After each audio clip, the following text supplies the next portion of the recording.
सकाळी जनरली उठल्यावर कसं करतो आपण, भांडे करून घेतो, फरशी करून घेतो, धुणं करून घेतो. पण आज जरा वेगळं केलेलं आहे.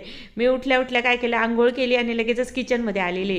किचनमध्ये ना आज आपलं सरलास किचनच्या रेसिपीचं शूटिंग होतं. म्हणजे ना डाळ मेथ्या करायच्या होत्या, अगदी साध्या सोप्याच्या. माझं जे रोज आपण खातो पितो ना त्याचेच व्हिडिओ माझे मात्र असतात बरं का. मेथ्या मठ कसे आपण मोड आणून करतो तशा प्रकारे करून घ्यायचे आणि त्याची भाजी मात्र करायची आहे. आणि कणिक मळून ठेवली, ती थोडीशी पातळ झाली म्हणून जरा वेगवेगळ्या प्रकारच्या पोळ्या पण करायच्या होत्या आणि दाखवायच्या होत्या मला. आणि हेच आमचं आजचं जेवण पण होणार होतं. ग्लासभर पाणी घातलं, पाव वाटी तुरीची डाळ घातली आणि 1 वाटीभर मोड आलेल्या मेथ्या घेतल्या, त्या घातल्या. आता इथे बघा तिखट, धनेजिरे पूड आणि लसूण, अद्रक, कोथिंबीर घालून वाटण करून घेतलं. आता वाटण केल्यावर तेल घातलं, मसाला घातला, चांगला मसाला तेल सुटस तर परतवला. त्या डाळ मेथ्या मस्त शिजलेल्या होत्या त्या घातल्या, 3 शिट्ट्या घेऊन शिजवायचं बरं का. चवीपुरतं मीठ घातलं, 1 ते 1.5 ग्लास पाणी, कोथिंबीर घालून आपलं तयार झाली भाजी. तयार झाली. पण आता पोळ्या करायच्या होत्या. मानपीठ एकदम पातळ झालेलं होतं आणि वेगवेगळ्या पद्धतीच्या पोळ्या मात्र करायच्या होत्या.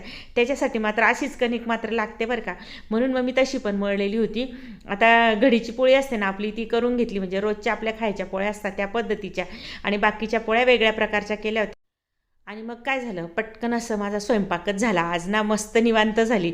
स्वयंपाक झाला ना तर मोठं दडपण माझं पण कमी होतं आणि माझा व्हिडिओ शूट झाला ना भारी वाटतं. तर चला आता म्हटलं, आता पोळ्या वेळ्या झालेल्या आहेत, किचन ओटा आवरून घेऊ आधी. सगळे स्वयंपाकाची भांडी बाहेर नेली.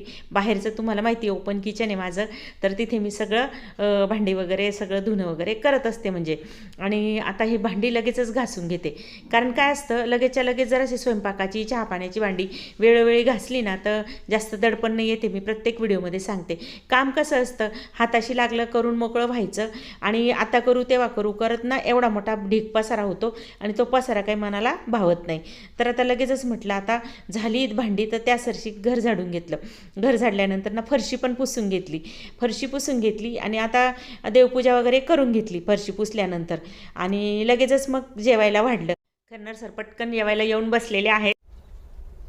या मंडळी जेवायला मस्त मेथी डाळ मेथी केलेली आहे. आम्ही मस्त जेवतो, तुम्ही पण जेवण वगैरे करा आणि व्हिडिओ कसा झाला कमेंट करा आणि सबस्क्राईब करायला मात्र विसरू नका बरं का.